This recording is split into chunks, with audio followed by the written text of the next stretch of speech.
What's up, Shop? Nagbabalikan niyo ni Coach Jim Asuncion. Welcome back sa aking channel. At sa mga hindi pa nakasubscribe sa channel ko, subscribe na! So yan guys, hindi kasi ako nakapag-intro dun sa may Thailand. Ay, nakapag-intro pala ako, pero kasi nung time nung gabi na marami na akong kinukuhang video, naubusan naman ako ng space ng camera, yung memory card niya. Kasi 16 gig lang yung nakalagay dun guys. So yun, ngayon guys, pupunta kami sa may Stanley Mihoy, kung saan yung mga lalaking nagsasayawan. So yun, i-connect ko na lang to ulit dun sa may video ko sa Thailand. Let's go! So ito na nga guys yung time na nag-uusap na kami about sa mga kababalaghang nangyari bago kami bumaba. As in meron talagang mga something na mga tunog dun sa place namin bago kami as in magsarado ng pintuan.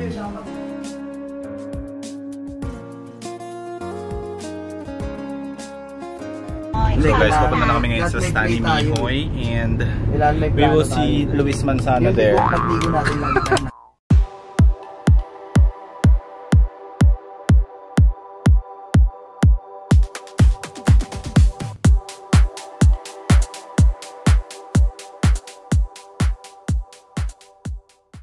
So andito na kami guys sa entrance.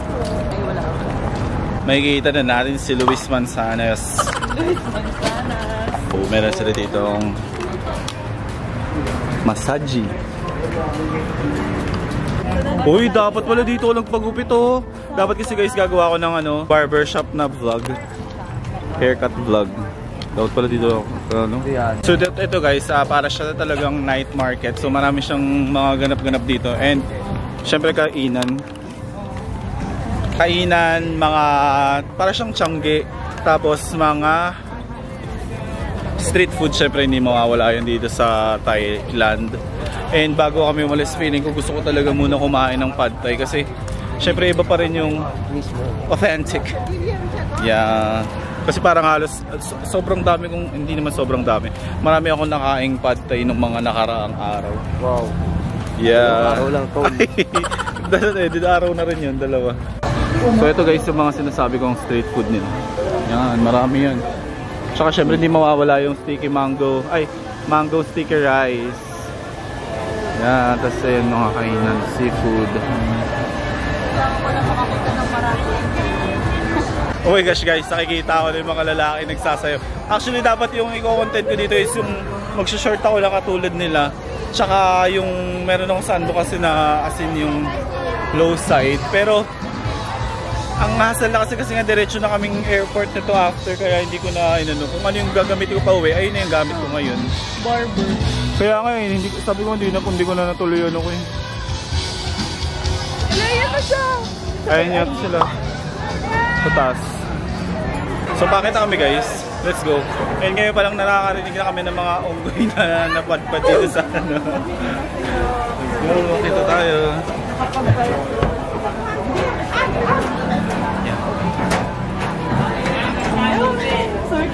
Pero parang parang hindi naman pala masaya pagpasok. Bakit? Pero parang wala lang. I taste you! Apo na eh! Oh my God! Ay!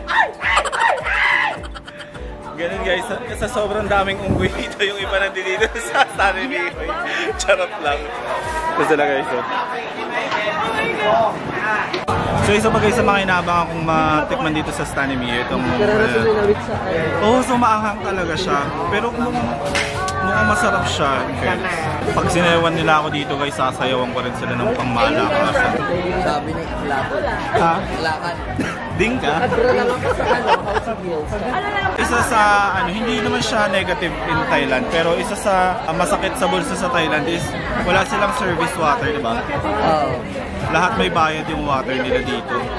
Either 10 baht, 20 baht, hanggang 30 baht. Magkano yung binili mo na water? 30 baht. 30 baht. Abangan nyo pala yung vlog ni Jim na water review. Wala na akong water review. Wala na water review. Oo, kasi lalagay ko na sa TikTok siguro. Iba yung vlog ko na. Hindi na daw siya mag-water review kasi parang halos pare-parehas lang daw yung lasa.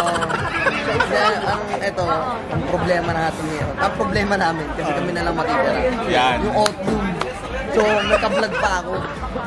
Oh, di ba? Binigyan ka pa lang ng content ng Outloom. Outloom, at least hindi namin kayo tinotoxic, meron talaga. Kasi guys, sobrang, lalo na itong palace namin, siguro mamimiss kami ng mga yun. Kaya nagparamdam ng nagparamdam. Eh hindi na alam na hindi naman naalis si Jim. Yun lang, may music na. Ito yung isa sa Luis Manzano dito guys. Luis listens.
Sarap ng mangga nila dito guys.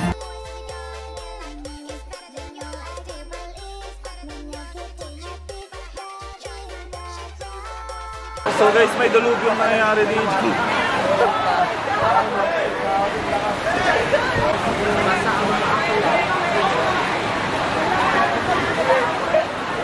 Grabe itong araw na to. Pinatakot na talaga ako yung nangyayari guys. Gulo-gulo na namin dito guys. Ang dami lang nagbabagsakan. Bumabagyo na. So after the rain, kakain na tayo. And ito yung mga ano namin, mga in-order namin. Oo, ano to? Scallop or something. Tignan nyo ito guys. Ano nga ba yung lobster? So let's start eating. Unang try dito sa sauce nila.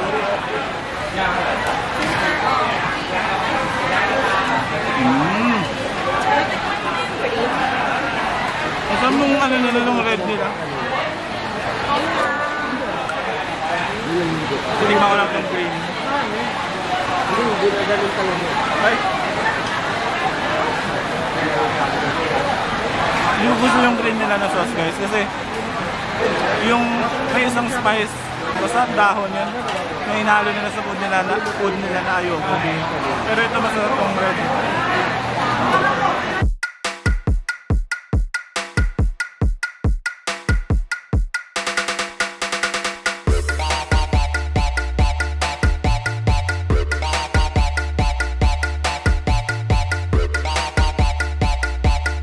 Tignan nyo guys yung ano nila, yung ayun o, yung ano kasi nila, yung bubong kasi nila parang clear. So kita-kita yung ano, yung ulan saka kapag kumukulog. Kaya kita-kita nyo, diba? Nice!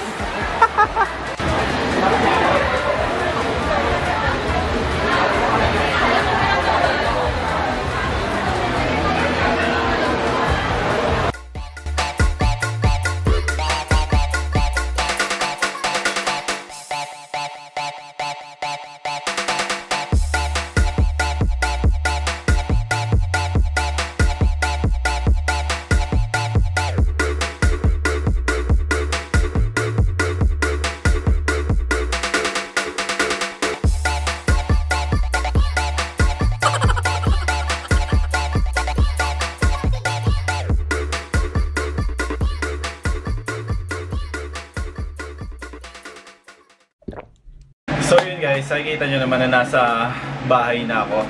And ano to, kinabukasan na ng Stanley Mihoy namin. Kasi di na rin ako nakapag-outro dun. Kasi nga nawalan na ako ng memory sa cellphone. Kasi na-unlate lang nung nakalagay pala na memory card.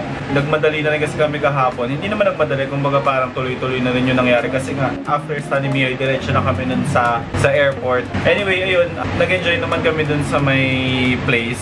And sobrang saya din kasi kakaiba kasi ang experience dahil hindi lang siya basta restaurant. Actually guys, ano talaga yun, restaurant talaga siya. Meron lang silang ganung marketing na ginagawa yung mga lalaking sumasayaw. Isa pa pala yung mga sumasayaw doon kasi sila din guys yung waiter doon. So parang katulad doon yung mga ganung klase ng eksena kapag may nangyari doon nung biglang bumuhos yung ulan. Ano sila, at least since mga lalaki sila, kaya nila gawin lahat ng mga need gawin doon kasi ang lalaki ng mga binababa nilang doon tolda kasi nga open lang yung place. And yun, kahit umulan, okay naman, tuloy-tuloy pa rin yung ginagawa nila. And ang malupit nun guys, after nila syempre bumaha dun sa second floor, after nilang maglinis-linis dun, sumayaw agad sila, pinasayaw agad sila. Actually ayaw pa nga sana nila kasi nga may ginagawa pa sila, pero kasi nagpatugtog na yung, ewan ko kasi kung sino yung nagpapatugtog din pero may tumugtog na kasi kaya iniwan na nila yung iba kasi medyo may ginagawa pa. Pero yun, nung tumunog na yung music, wala, pumunta na talaga sila doon ulit sa sa kainan na place and nagsasayaw-sayaw na sila doon. So yun guys, salamat sa panonood and I hope nag-enjoy kayo sa trip namin na to, sa Thailand vlogs namin. And don't forget to like, comment, and subscribe sa aking channel para maging updated kayo sa mga future vlogs ko din. And God bless and goodbye! What you make